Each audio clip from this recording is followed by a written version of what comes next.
Shalom kekasih Tuhan, bertemu kembali pada pembacaan firman. Tetap semangat dan bersuka cita. Semoga Bapak Ibu sehat selalu dalam lindungan Tuhan. Sebelum membaca firman, kita berdoa terlebih dahulu. Tuhan Yesus yang Maha Suci, Maha Baik, kami datang sujud bersimpuh di bawah kaki-Mu. Urapi kami ya Allah Roh Kudus dengan seluruh pendengar yang mendengarkan firman-Mu. Terangi hati dan pikiran kami saat membaca firman. Kami mulai pembacaan firman ini hanya di dalam nama Tuhan Yesus yang Maha Ajaib. Haleluya. Amin. Imamat 13, penyakit kusta. Tuhan berfirman kepada Musa dan Harun, apabila pada kulit badan seseorang ada bengkak atau bintil-bintil atau panau yang mungkin menjadi penyakit kusta pada kulitnya, ia harus dibawa kepada Imam Harun atau kepada salah seorang dari antara anak-anaknya. Imam haruslah memeriksa penyakit pada kulit itu, dan kalau bulu di tempat penyakit itu sudah berubah menjadi putih dan penyakit itu kelihatan lebih dalam dari kulit, maka itu penyakit kusta. Kalau imam melihat hal itu, haruslah ia menyatakan orang itu najis. Tetapi jikalau yang ada pada kulitnya itu hanya panau putih dan tidak kelihatan lebih dalam dari kulit dan bulunya tidak berubah menjadi putih, imam harus mengurung orang itu 7 hari lamanya. Pada hari yang ke-7 haruslah imam memeriksa dia. Bila menurut penglihatannya penyakit itu masih tetap dan tidak meluas pada kulit, imam harus mengurung dia 7 hari lagi untuk kedua kalinya. Kemudian pada hari yang ke-7 haruslah imam memeriksa dia untuk kedua kalinya. Bila penyakit itu menjadi pudar dan tidak meluas pada kulit, imam harus menyatakan dia tahir. Itu hanya bintil-bintil, orang itu harus mencuci pakaiannya dan ia menjadi tahir.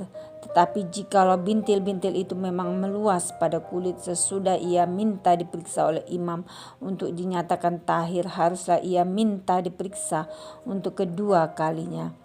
Kalau menurut pemeriksaan imam bintil-bintil itu meluas pada kulit, imam harus menyatakan dia najis, itu penyakit kusta.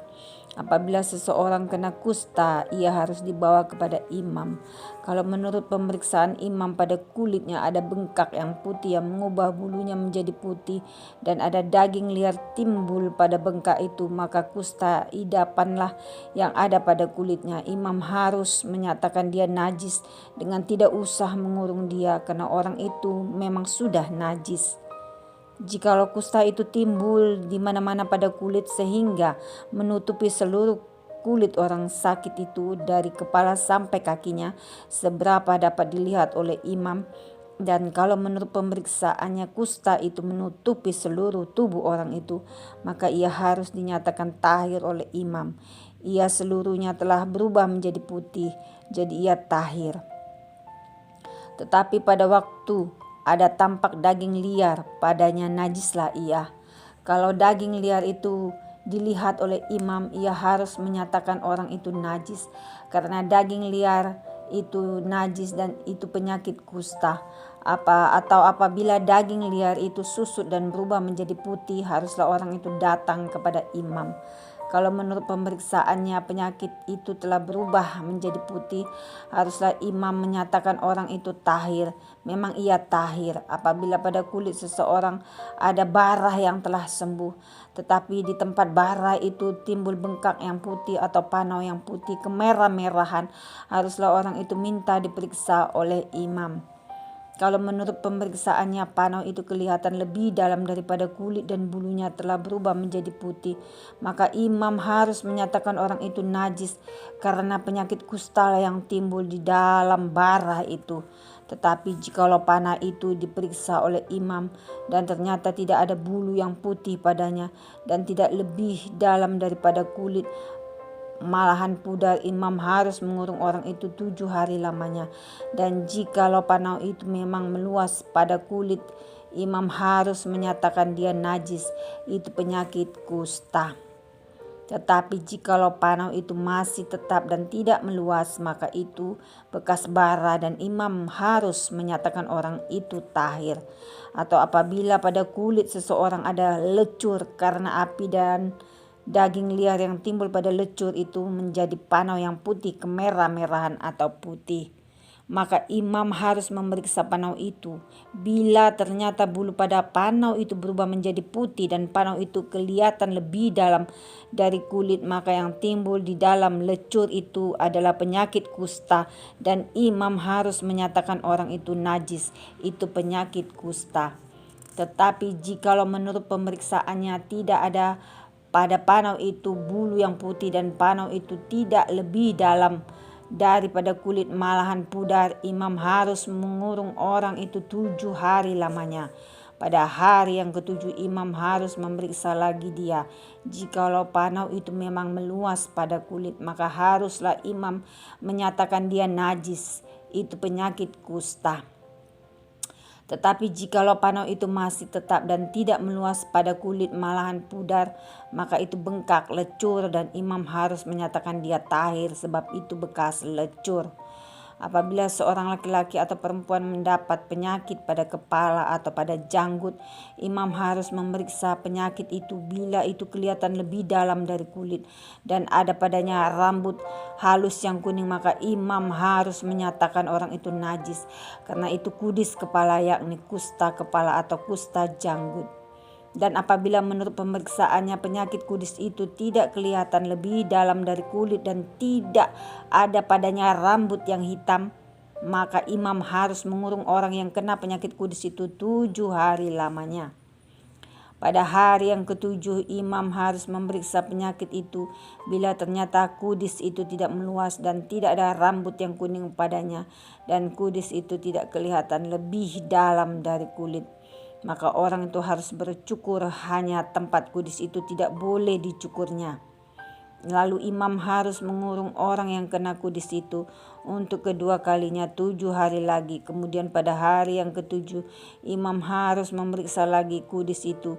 Bila ternyata kudis itu tidak meluas pada kulit dan tidak kelihatan lebih dalam dari kulit, maka imam harus menyatakan orang itu tahir dan ia harus mencuci pakaiannya dan ia menjadi tahir. Tetapi jikalau kudis itu memang meluas pada kulit sesudah ia dinyatakan tahir, dan menurut pemeriksaan imam kudis itu meluas pada kulit, maka imam tidak usah lagi mencari rambut yang kuning. Memang orang itu najis. Tetapi jikalau menurut penglihatan imam kudis itu masih tetap dan ada rambut hitam tumbuh pada kudis itu, maka kudis itu sudah sembuh dan orang itu tahir dan imam harus menyatakan dia tahir. Apabila pada kulit seorang laki-laki atau perempuan ada panau-panau, yakni panau-panau yang putih, imam harus melakukan pemeriksaan. Bila ternyata pada kulitnya ada panau-panau pudar dan putih, maka hanya kuraplah yang timbul pada kulitnya dan orang itu tahir. Apabila rambut kepala seorang laki-laki meluruh dan ia hanya menjadi botak, ia tahir. Jikalau rambutnya meluruh pada sebelah mukanya dan ia menjadi botak sebelah depan, ia tahir. Tetapi apabila pada kepala yang botak itu sebelah atas atau sebelah depan ada penyakit yang putih kemerah-merahan, maka penyakit kusta yang timbul pada bagian kepala yang botak itu.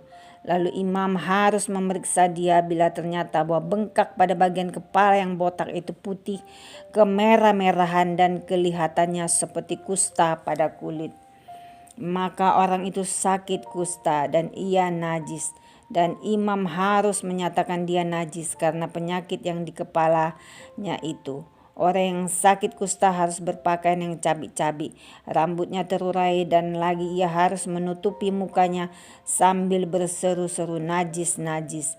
Selama ia kena penyakit itu, ia tetap najis. Memang ia najis, ia harus tinggal terasing di luar perkemahan.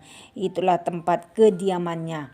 Apabila pada pakaian ada tanda kusta pada pakaian bulu domba atau pakaian lenan, entah pada benang lungsing atau benang pakannya, entah pada kulit atau sesuatu barang kulit. Kalau tanda pada barang-barang itu sudah kemerah-merahan warnanya, maka itu kusta. Hal itu harus diperiksakan kepada imam. Kalau tanda itu telah diperiksa oleh imam, ia harus mengasingkan yang mempunyai tanda itu 7 hari lamanya. Pada hari yang ketujuh, ia harus memeriksa tanda itu lagi. Apabila tanda itu meluas pada pakaian atau benang lungsin atau benang pakan atau pada kulit, entah untuk barang apapun kulit itu dipakai, maka itu adalah kusta yang jahat sekali dan barang itu najis. Ia harus membakar barang-barang yang mempunyai tanda itu, karena itu kusta yang jahat sekali. Barang-barang itu harus dibakar habis. Tetapi jikalau menurut pemeriksaan imam tanda itu tidak meluas pada barang-barang itu, maka imam harus memerintahkan orang mencuci barang yang mempunyai tanda itu. Lalu ia harus mengasingkannya 7 hari lagi untuk kedua kalinya. Kemudian sesudah barang itu dicuci, imam harus memeriksa tanda itu lagi. Bila ternyata rupa tanda itu tidak berubah, biarpun itu tidak meluas, maka barang itu najis dan engkau harus membakarnya habis, karena tanda itu semakin mendalam pada sebelah belakang atau sebelah muka. Dan jikalau menurut pemeriksaan imam tanda itu menjadi pudar sesudah dicuci, maka ia harus mengoyakkannya dari barang-barang itu. Tetapi jikalau tanda itu tampak pula pada barang-barang itu, maka itu kusta yang sedang timbul. Barang yang mempunyai tanda itu haruslah kau bakar habis. Tetapi barang-barang yang telah kau cuci sehingga tanda itu lenyap daripadanya haruslah dicuci untuk kedua kalinya, barulah menjadi tahir. Itulah hukum tentang kusta yang ada pada pakaian bulu domba atau lenan atau pada benang lungsin atau pada benang pakan atau pada setiap barang kulit untuk menyatakan tahir atau najisnya. Amin. Terpujilah Engkau Tuhan Yesus yang maha dahsyat, maha baik. Terima kasih kami sudah memperdengarkan dan mendengarkan firman-Mu hari ini. Berkati para pendengar channel YouTube ini, berikan kesehatan, rezeki, kekuatan iman yang baru dalam menjalani kehidupan hari ini. Kuasa darah Yesus membungkus kami untuk terus maju membaca dan merenungkan serta melakukan firman-Mu.